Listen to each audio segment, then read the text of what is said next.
There's absolutely nothing that compares to the collective roar of a stadium when a team pulls off the impossible. Oh, for sure. It's electric. Right.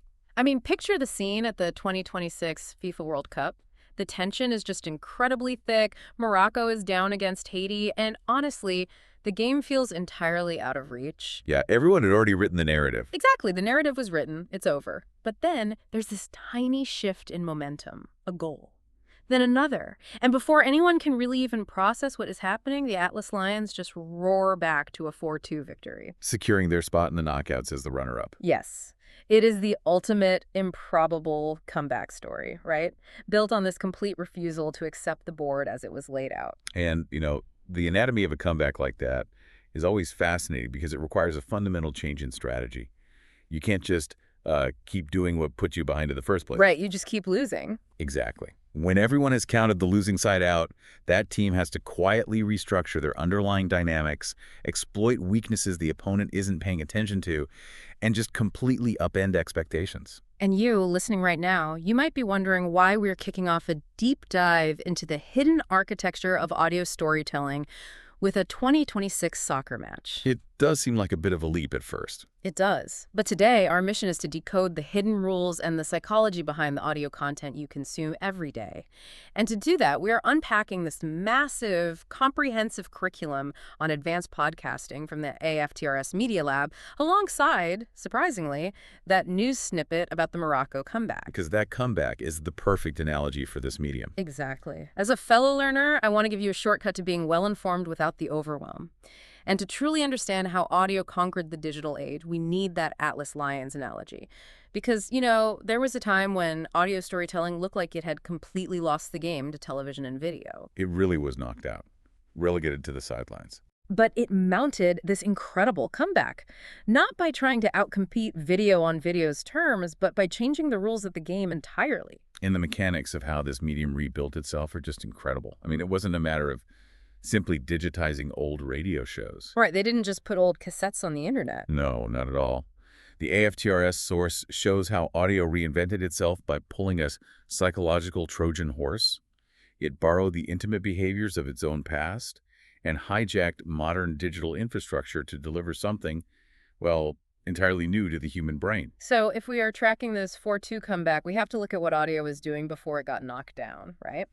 The predecessor to all this modern on-demand content was the 1930s and 1940s. Yeah, the golden age of radio. Right. And that era really established the baseline for mass-market audio storytelling.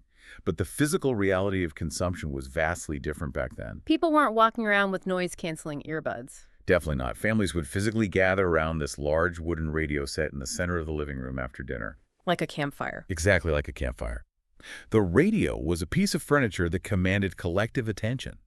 They consumed drama serials, comedies, poetry, news, all as a localized community. Which naturally brings up what has to be the most famous or maybe infamous audio broadcast in history, Orson Welles' 1938 performance of War of the Worlds. Oh, the classic example. Right. The traditional story is that he performed this hyper-realistic radio drama about a Martian invasion, and the audio was so immersive, so utterly convincing that it caused mass hysteria. That's the legend, yeah. People supposedly flooded the streets, fleeing their homes because they thought aliens were actually vaporizing America. Well, that legendary narrative is actually one of media history's most persistent embellishments. Wait, really? Yeah. The AFTRS source points out a crucial contextual note uncovered by modern historians.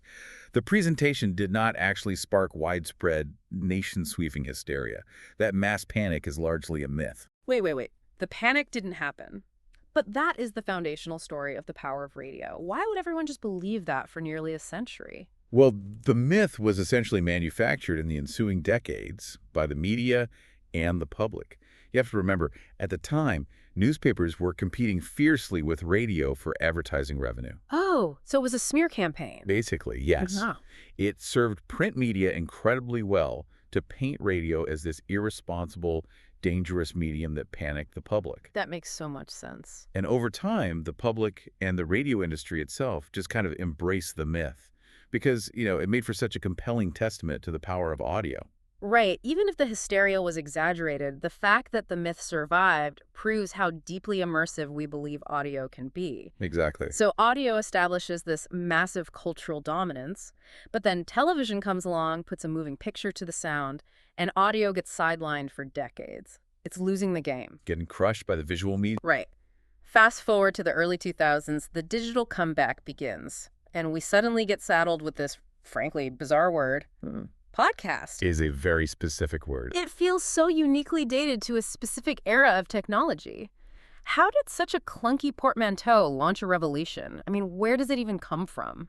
Well, the term was coined by Dave Weiner and Adam Curry. They're widely considered the founders of the medium, and they took a very literal utilitarian approach to naming it. Very nuts and bolts. Exactly.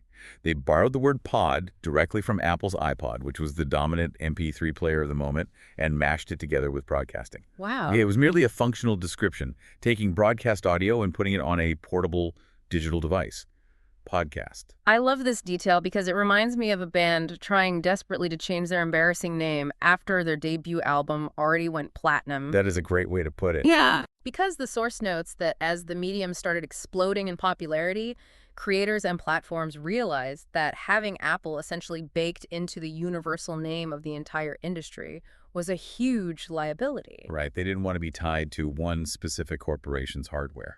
So they tried to rewrite history with backronyms? Ah, yes, the classic attempt to reverse engineer a deeper meaning that was never there to begin with. They started claiming that pod actually stood for personal on demand. Or portable on demand. Yes. They even tried to force entirely neutral terms into the lexicon to strip away the Apple association completely. People pushed for terms like audio blog or netcast. But the original clunky name just stuck. It completely stuck. And the name proved impossible to shake because the underlying behavior became too deeply ingrained. And if the technology was just a repurposed music player and the name was a branding nightmare, there had to be a powerful psychological hook keeping people engaged. And you look at the numbers from the source, and the growth is staggering. Even a decade ago, back in 2016, 57 million Americans were listening. That's 1 in 4 people. 1 in 4. And the average listener wasn't just casually sampling, they were consuming about 5 shows a week. We know the pillars of the appeal, right? It's highly customized to niche interests. It's on-demand 24/7, mostly free, and historically less cluttered with ads. But those are just logistical benefits. Exactly. What is the psychological hook actually doing to the listener's brain? Well, the AFTRS curriculum identifies the core engine of this engagement as the podcast paradox. And it revolves around a concept called simulated social interaction. Simulated social interaction. It's like being the ghost at the dinner table. That's a perfect way to visualize it. You are essentially participating in this lively banter, listening to friends debate or tell stories, but you are sitting there entirely silent. You can't interject, you can't push back, but your brain still registers the experience as hanging out with companions. And the paradox lies in the irony of the consumption. Because listening is an inherently isolated activity today. You are usually wearing earbuds, sealed off in your own acoustic bubble, separated from the physical world around you on a train or in an office.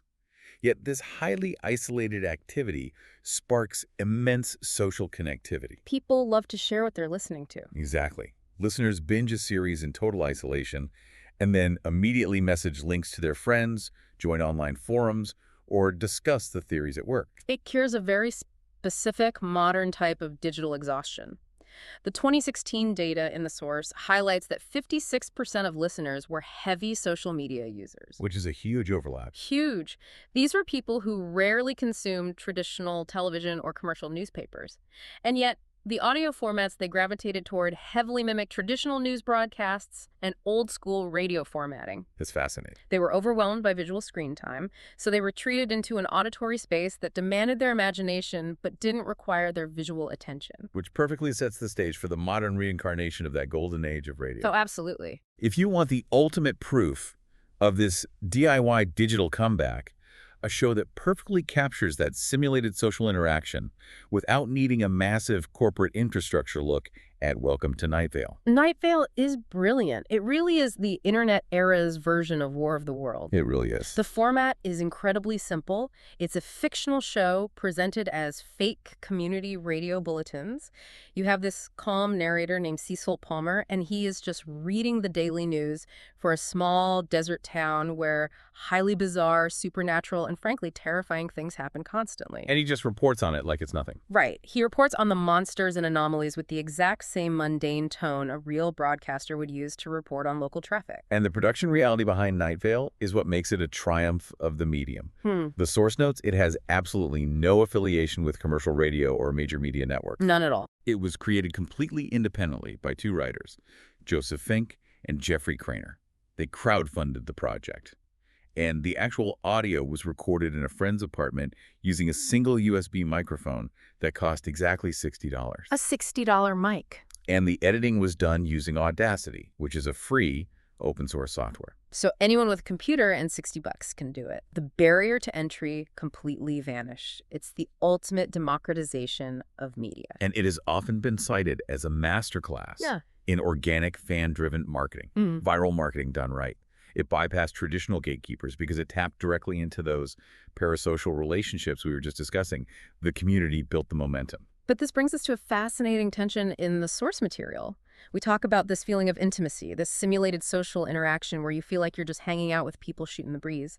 Even outside of fiction like Night Vale, we listen to chatty, conversational shows where the hosts seem to be completely ad-libbing. Right. So how much of that effortless spontaneity is actually real? We're moving from the listener psychology to the creator's secret playbook here. Well, the illusion of spontaneity is one of the most carefully constructed elements in audio production. Okay, let's unpack this, because this is wild to me. The curriculum reveals that most high-quality shows, even the ones that sound like two people just turned on some microphones and started riffing, are meticulously scripted. See, I have to push back on this. I really do. Pay for it. If everything is scripted, doesn't that immediately kill the friendly, authentic vibe? I mean, if I try to read an essay out loud to a friend, it sounds like I'm reciting a high school play. People stumble, they use filler words, they circle back on their thoughts. You can't script that human messiness without it sounding robotic. You are describing the exact trap that amateur creators fall into when they try to write for the ear using the rules of writing for the eye. Writing for the eye.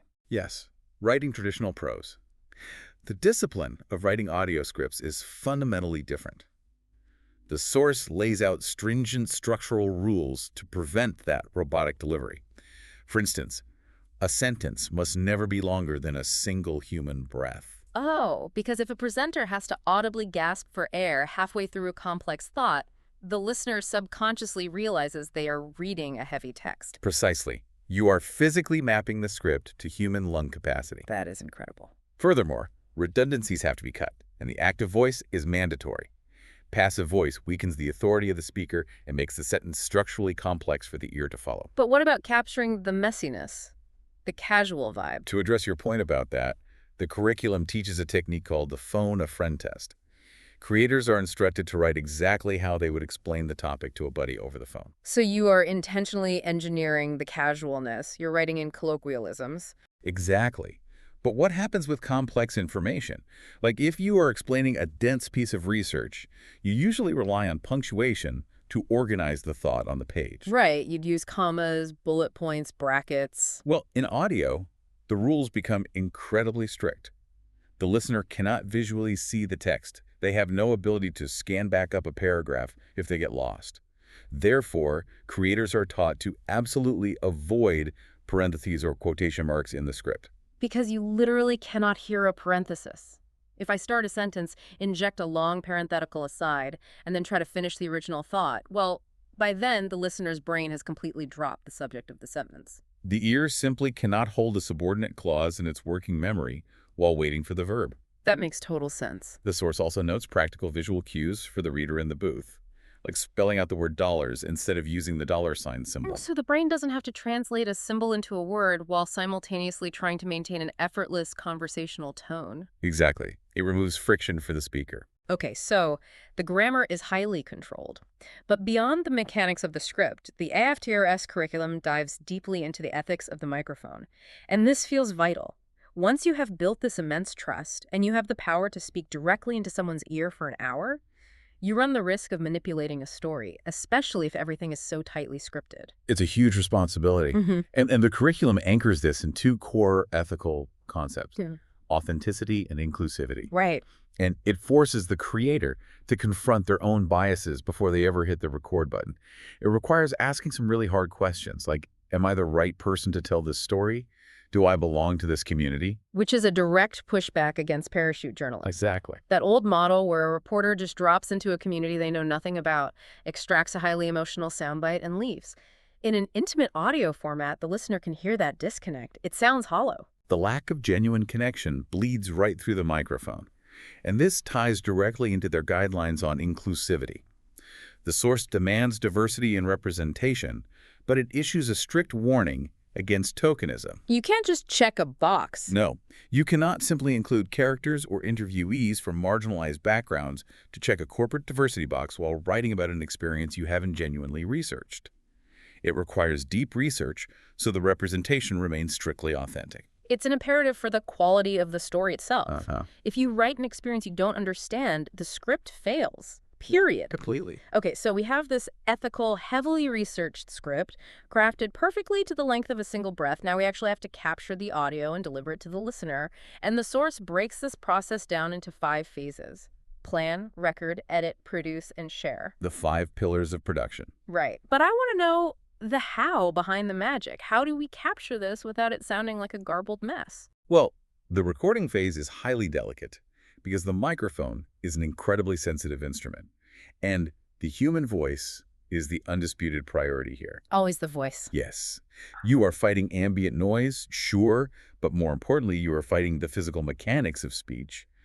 The source highlights the critical need to manage mouth noises. Ah, the dreaded plosives. Yes, the plosives. The loud popping sounds when someone hits a P or a T too hard. It's like a tiny explosion in the mic. It literally is. Those plosives are blasts of air expelled from the mouth. When that concentrated air hits the delicate diaphragm of a microphone, it overloads the sensor. It creates this harsh, low-frequency pop that pulls the listener completely out of that simulated social interaction we talked about. It ruins the illusion. But assuming you navigate the mic technique, you get to the edit, where you really shape the brain's perception of the story. You add the enhancements. The fun part. The really fun part. The source details the use of pod-safe music, which is Creative Commons music that keeps creators out of copyright trouble. Very important for independent creators. Definitely. And then there are specific sound effects. I was fascinated by their example of the ripping Velcro sound. Oh, it perfectly illustrates how an isolated audio cue can manipulate pacing and emotion. It's a magic trick for the brain. The curriculum explains how taking a simple sound, like ripping Velcro, and repeating it in increasingly absurd contexts throughout a narrative creates an escalating sense of suspense. And then that suspense can be subverted into humor. And they combine this with the rule of 3. Right, the rule of 3. It's this classic comedy technique, a trio of escalating jokes. You establish a pattern with 2 items and completely twist expectations with the third. You are building tension and releasing it entirely through auditory triggers. So you assemble all of these elements, the pristine vocal tracks without the plosives, the pod-safe music beds, the Velcro sound effects, and you put them into a massive, heavy, uncompressed audio file on a mixing board. A huge file. But here is the final hurdle of our comeback story. How do you physically deliver a massive file like that to millions of portable devices without crashing the internet or eating up everyone's data? This is where MP3 technology completely changes the landscape. It was revolutionary. The source states that an MP3 file compresses the sound sequence into a file roughly 1/12 the size of the original uncompressed audio. 1/12. That is a massive reduction. But how is that physically possible without the final product sounding like it's being played through a tin can? Well, the genius of the MP3 format relies on psychoacoustics. Psychoacoustics. Yes.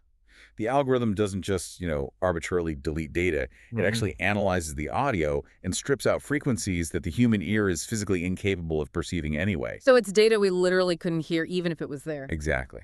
And it also uses a technique called auditory masking. How does that work? If a very loud sound and a very quiet sound happen at the exact same millisecond, your brain only registers the loud one. The algorithm knows this, so it simply deletes the data for the quiet sound. So it's an auditory illusion. It deletes the data we couldn't hear in the first place, shrinking the file to a fraction of its size, but retaining the perceptual quality. And once it's compressed, it gets embedded with ID3 tags. What are those? Those tags are the metadata. They tell your software the name of the show, the episode title, the cover artwork, ensuring the interface looks clean and organized. And then the final piece of the puzzle. The file is pushed out via an RSS feed. RSS-rich site summary. Though I know many developers argue it stands for really simple syndication. Whichever it is, why is the RSS feed the hero of this delivery system? Because it fundamentally reversed how we interact with the internet. Okay, how so? Before RSS, the internet operated on a pull model. If you wanted to know if a creator had uploaded new audio, you had to manually go to their website and check. You had to pull the data yourself. Exactly. RSS shifted it to a push model. It acts as a broadcast beacon. The moment a new MP3 is published, the RSS feed alerts software podcatchers, like Apple's software, and automatically pushes the file directly to the subscriber's device in the background. You wake up and the audio is just waiting for you. It's magic. So if we trace this entire journey back, we look at the Atlas Lions' 4-2 comeback against Haiti, a team that was completely counted out. Just like audio was eclipsed by the moving image. Right. But audio didn't win by trying to be television. It won by changing the dynamics entirely. It played a completely different game. It leveraged the deeply ingrained intimacy of the 1930s golden age of radio. It masked itself under the portmanteau of a trendy Apple device, and it capitalized on the podcast paradox to give isolated, screen-fatigued listeners a simulated social interaction. And it combined that with a strict ethical code of authenticity. It taught writers to map colloquial scripts to the physical capacity of human lungs, and it utilized psychoacoustic MP3 compression and automated RSS feeds to bypass traditional media gatekeepers entirely. It is a masterclass in adaptation. It really is.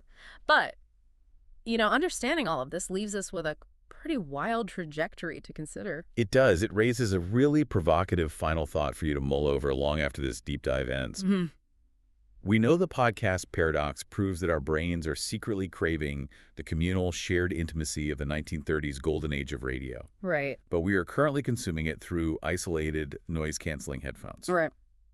So what happens in the next phase of the comeback? Will the future of audio loop entirely back to its physical origins? Oh, wow. Imagine a world where emerging spatial audio technology and AI-driven smart speakers bring families physically back to the center of the living room, not to stare blankly at a television screen, but to experience interactive, branching audio narratives together. A true, modern resurrection of the campfire story. Where the technology finally becomes so seamless it disappears entirely and we are just left with the voices in the room. The ultimate comeback might just be returning us exactly to where we started. Now that is a thought I'm going to sit with. From the wooden radio cabinet to the iPod and maybe right back to the living room gathering. Thank you for joining us on this deep dive into the architecture of audio, and we will catch you next time as we continue to decode the hidden mechanics of the world around us.